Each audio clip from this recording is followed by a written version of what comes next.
Hi, I'm Leanne Ely. I'm a nutritionist, a New York Times best-selling author, and some people even say I'm a life coach.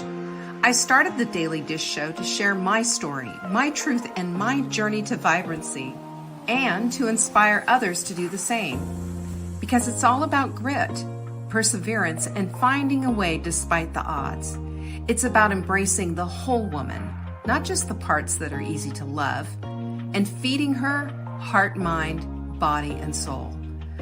But I found that this isn't just my story, it's your story too. It's go time. This is the Daily Dish. So this particular show, I remember when I did it, it was a while ago, and we were talking about self-satisfaction. And I think we suffer from a lack of self-satisfaction. We do something and we think it's not enough. Or we finish something and somebody says, oh, that's beautiful. And you say, yeah, but it's not my best thing. Now, this would include doing something crafty, or this will be, something that you're wearing or something you cooked. Can you relate to this? Has anybody ever done this? We have this habit of dismissing, deflecting, and saying, yeah, it's not that great. And it's rooted in this idea that we're not really ever satisfied with what it is that we've done. I've noticed this. I noticed this with my daughter too. And, I just can't give her high enough praise for her food photography. She'll say, yeah, but this, that, and the other thing. And I said, are you kidding me? She has a cover of a cookbook and it's going, on Random House. And she just got Clarkson Potter. It was because of her food photography that is where the publisher went. We all do this. You know what we do? We push off any kind of compliment. It's because deep rooted inside of us, we're not satisfied. Isn't that sad? Where does that come from? I think part of it is cultural. We've watched our mothers go, oh no, never, not me, blah, blah. Never. My mother did this. She was the queen of that. I watched that. That's what I emulated. And growing up, to do anything else would be, smug and arrogant and full of yourself, right? But we know as we emotionally evolve, as we become more emotionally intelligent, that this simply is not the case. It's not. Self-satisfaction is something that can coupled with the new habits that we're trying to create, if only we'll let them. And I have a case for you for making that the case. You know why?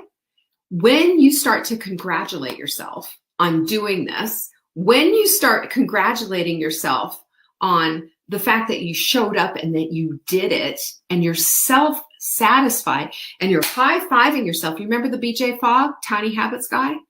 He's this Stanford researcher in habits. And he's published papers on this whole thing. But we are able to shortcut habit creation to merely 6 days simply by emoting and getting into the whole thing. It means that we're in it, heart, mind, body, and soul. Ever hear that one? Yeah? Heart, mind, body, and soul.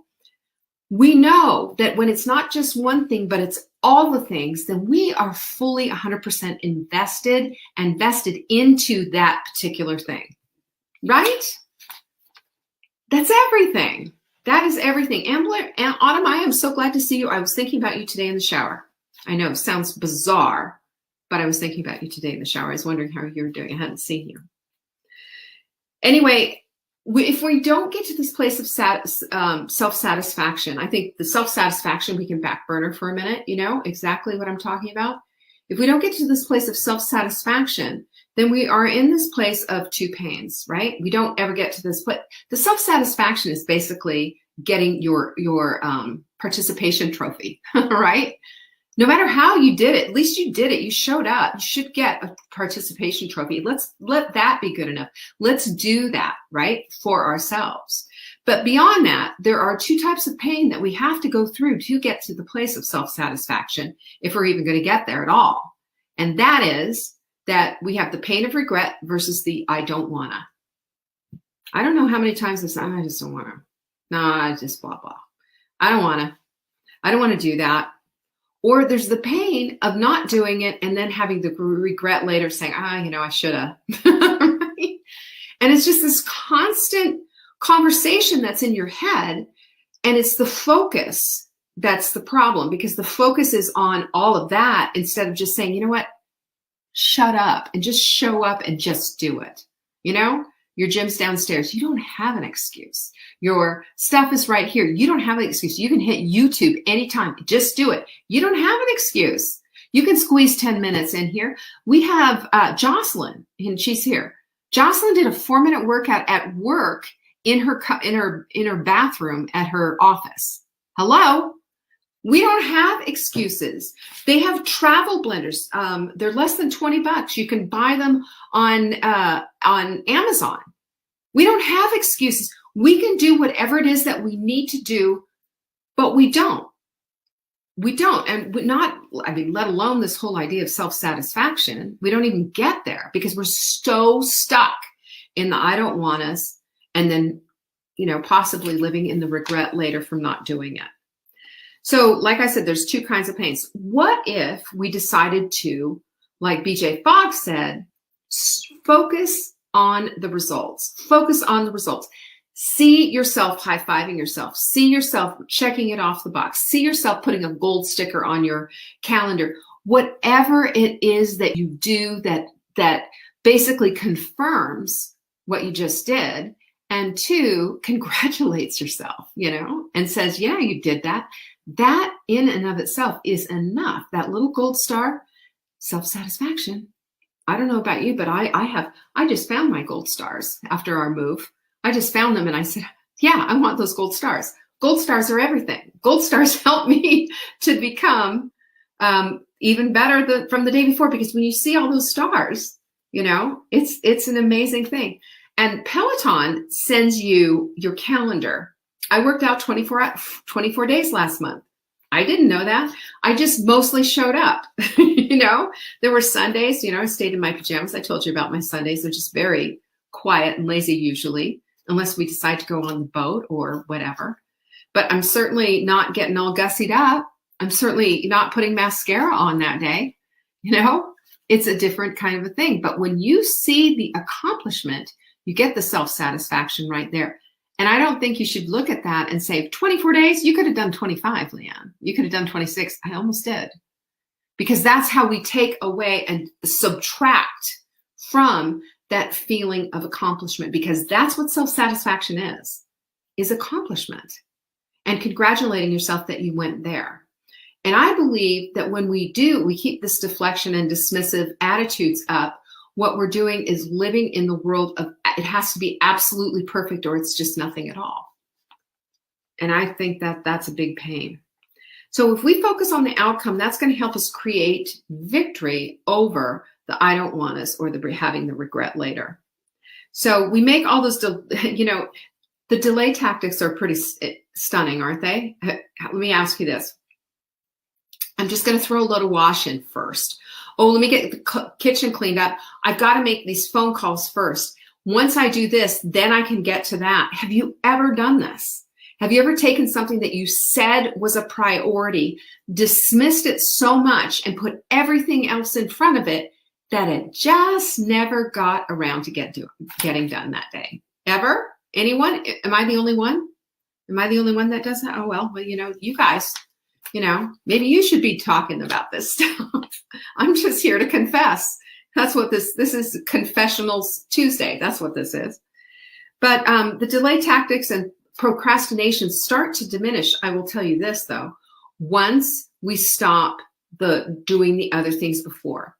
One of my favorite tactics, use a calendar and make an appointment with yourself. That's unbreakable. I've shared the story when I went to go see my doctor. And they said, well, it's nice that you showed up, but you were supposed to be here yesterday, same time, and we're going to charge you for it. And I was like, well, what? And it was my mistake, whatever. But it made it very, very clear that when you don't check in on your appointment time, it's going to cost you. What if we did that to ourselves? What if we made it so that every time we didn't work out, we put $10 in a jar? How rich would you be? They have Stickit, I think it is, Stickit is what it is. I don't know if you've seen, Jillian Michaels does it, but it's basically betting. You put money into a pool and you're betting over to see if you can lose X amount of pounds by X amount of time. I don't really like that because I think your body is, your body is your body is your body, and you're going to lose differently than, the 25-year-old kid, guy is, right? So I just think though, if we had a delay jar or some kind of a jar that we put money into, $1 for every time that we said, no, and then just stuck $1 in, go to the bank and get some money. If we could see what it looked like in cash, in time, and understand too that our time is money and money is time, really, and there's only so much of it that we get. We don't know what we have, right? This is how we get to the place of really seeing how this thing all works out.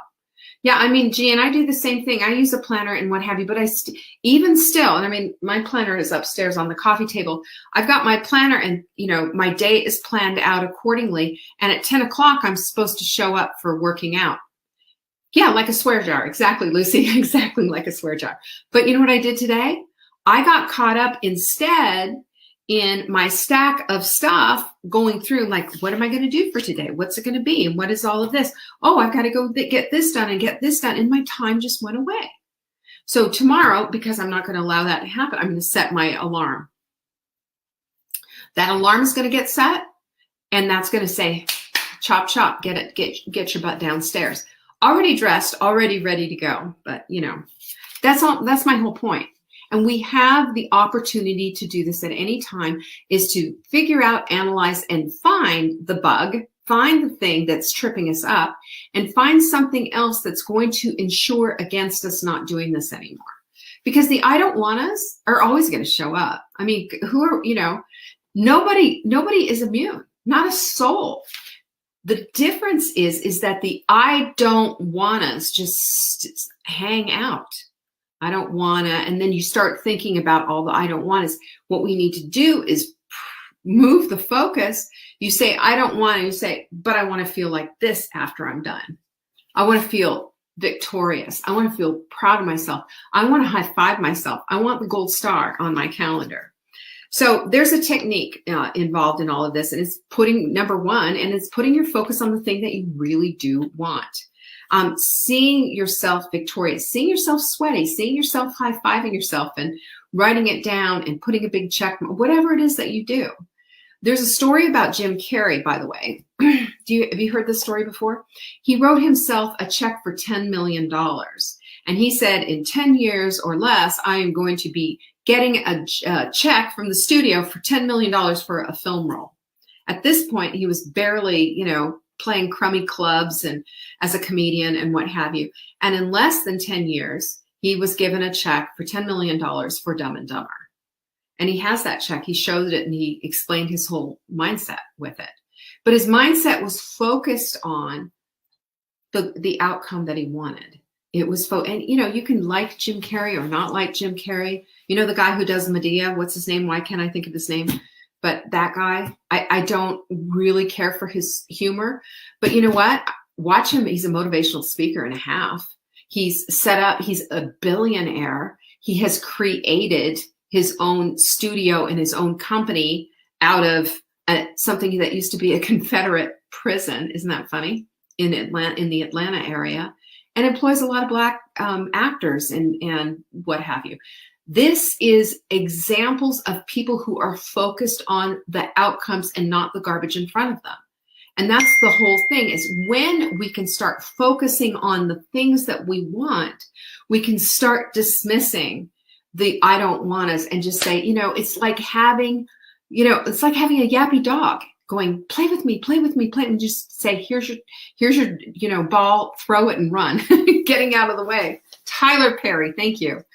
Tyler Perry. But that's when we do this, we got to use everything that we've got into the victory dance, really, because it is a victory dance. You've seen these football players. I guess they can't victory dance anymore on the end zone, which I think is really too bad. But honestly, that's exactly what it is. They put their focus on the end result that they want, and then they celebrate it and emote greatly. They see themselves doing it. Tiger Woods used to say, I saw the hole in one. When Michael Phelps was swimming, he said, I felt the edge of the pool every single time.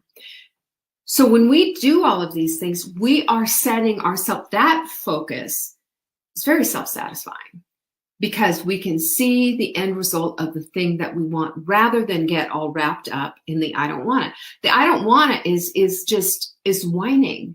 It's a little kid, mom, mom, mom, mom, 80 million times during the summer. Sadie, you're not doing that to your mama right now, are you? Just asking. Just asking. You know exactly what I'm talking about. So we need to, number 2 is we need to flip it all out and attach to it. We attach to the result that we want. That's what we need to be attached to. But we reverse it. You know, we attach ourselves to the reasons why. We rationalize and we get wrapped up in our excuses. Those get more attention and more weight, more, talked about than actually doing it. Think about that for a minute. So the thing is we get, that's what we get focused on, but we don't have this tendency to get ourselves attached to our outcomes as much as we should be. We're attached to our excuses more. Now, that one's kind of, think about it this way. We get so, my mother was a smoker. I think I told you this. She smoked all my whole life and then stopped smoking in the 90s when she was diagnosed with lung cancer. She had a non-Hodgkin's lymphoma that presented in her lung. They took 3/4 of her lung out. I think it was her left lung. And boy, that's a gruesome procedure, by the way. They cut you. You're opened up like a can because your lung is dead center in the middle of your body. They took a rib out to take part of that lung, and they had to do all of that stuff. And I said to her, okay, is this enough, Mom? Is it enough that you'll finally quit smoking? And she quit smoking for, after that, I don't know, 8-9 years. And as a matter of fact, I've shared the whole cancer thing. And her doctor said, she had 10-15 years to live, and she way outlived that. And she was in a study, and it turned out that she overcame this, and she was one of the first people to be declared cured of non-Hodgkin's lymphoma. Let me just say, I was in charge of her care and her supplements and everything, and we took immaculate care of her. And it was really very self-satisfying, and plus a really good oncologist who was absolutely wanted me working with her. But the thing was, kept saying to her, focus on clean, pink, healthy lungs, a big breath, going to the beach, walking the beach, and feeling really good. And then, of course, I moved to North Carolina, came back, and she'd started smoking again. This is after losing 3/4 of a lung, mind you. Because we get pulled back. We have, when our focuses are out of whack and wrong and are on the lowest vibe thing, like stress, worry, things we can't change, all of that, then we need an outlet for it. For me, it was food. For some people, it's booze. Other people, it's cigarettes. There's an addiction to getting out of it, right? That's part of it. That's how we deal and cope. So here we are, finally, my brother and I are cleaning her house and washing walls and all this nicotine coming out and all of that because we were painting it for her. And I just said, you smoke outside from now on, And then the story later, she got sick again, got COPD, and she had a gruesome death. I was there. But she was attached to not being able to say no to those cigarettes. Now, I'm not denying the addiction to it. Not at all. Anybody who has 3/4 of a lung removed and then goes back to smoking, what does that tell you? It is telling you that the outcome of that, the being able to handle the stress, being able to handle the I don't want us, is where our focus needs to go on, is the instead ofs, the pink lungs, the walks on the beach, the being able to take a breath, the be able to feel good and exercise and walk and do all of those things. So when we attach to an outcome that we want, instead of attaching to the problems and the excuses that come with that, we don't get what we want. We get the other thing. And for some of us, that's life and death, as illustrated by what happened with my mom. Number 3 is what you feed grows. Who here gardens? Anyone? Have you noticed that when you water your garden, when you weed out the things that you don't want in there, and that you take good care and you prune out all the dead wood, have you noticed how much different that is, how much that changes? The more energy you direct at taking care of your garden, the more you are going to have a beautiful garden. I've seen this with gardeners. Every single gardener I've ever met in my life, and I'm somewhat of a gardener. If I have a garden, I'll do it. But I noticed that the more time I spent on it, the more I pruned things and cleaned things up, mended the soil, watered, fertilized, did all the things, deadheaded the roses. When I did all of that, man, did I have a beautiful garden. Beautiful gardens don't happen from neglect, and either do beautiful lives. Our lives are just like gardens. We can't live on default. We can't just live on, oh, I don't want to. We have to live with a focus toward the very thing that we want, because that's how we get it. It doesn't just happen, right? Water what you want, starve what you don't. Easy, simple. It really is. Doing it, following through, takes a minute. Lots of stumbling. It's certainly not going to do it perfectly, but you can do it excellently if you understand this principle, because it's everything. It's the needle mover. Number 4, this is a biggie, you guys. When you're constantly letting yourself down, by constantly breaking your promises to yourself and not showing up for what it is that you really truly want, by giving your excuses more weight than what it is that you want, then you get on this old carousel of crazy and you quit on yourself. Because you can only bend your own personal integrity so far before it breaks. And if we start taking the promises that we make to ourselves a little bit more seriously, the same way that we would take our promises to others, wouldn't it be a completely different outcome that we're thinking about? Wouldn't we be less off the rails, more on the rails, and have a better attitude toward it and see the light of what this truly is? It is not a program of deprivation. It is a life choice. That's the whole thing. And it centers you. It keeps you on track. It keeps you happy and vibrant. Have you noticed that? And it's interesting, but as soon as the wind shifts a little bit, instead of us shifting our sails or getting out the oars, for heaven's sakes, or finding a way like Diana Nyad, man, we're off the rails so quickly. You know, that's our perfectionism, because we can't stand the stress of whatever comes our way. We need to start figuring out, what can I do instead? What can I do instead?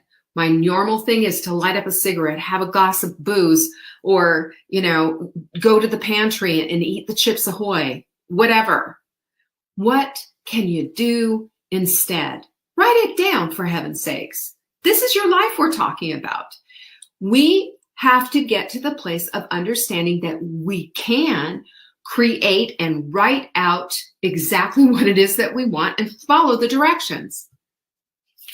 You ever open a cookbook, read a recipe, half cup of this, a teaspoon of that, mix it up, put it in a 350 oven? You follow the directions. And if you don't, you'll find out, oh, shoot, I was supposed to grease the pan and I didn't. It's all stuck to the pan. Well, that's what we do with our lives. Our lives are all stuck to the pan because we haven't read the directions and figured out what can we do instead. You ever Googled egg substitute because you needed something instead? Well, how about a bag of chips substitute? What can you do instead? That's the thing that we need to do. And until we get out of this, until we get out of accepting our excuses, we're breaking the promises to ourselves. We're fracturing our own personal integrity. And the more we do it, the more we feel like we just can't follow through and have the lives that we want. It's not willpower. It is a structured, curated environment that supports the very life that you want to live. You have your own pantry. Let the family have theirs. There are things that you can do. And if you're not doing them, you're just not taking advantage of it.